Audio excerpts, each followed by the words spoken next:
Alright, I've got a magic trick for you guys tonight. So here we see a normal differential. There's that wheel and this wheel, and when I turn this wheel, you see that wheel turns. Look at that.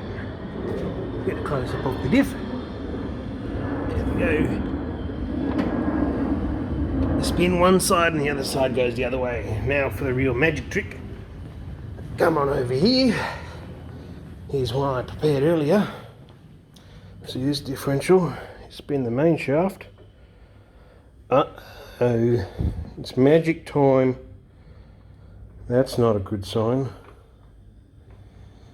It's also a bit crunchy. I wonder why. Whoop! It slips a bit.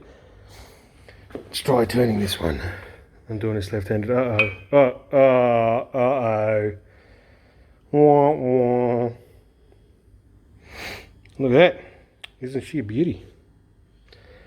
Fucking nice and sheared. And then rubbed down a bit.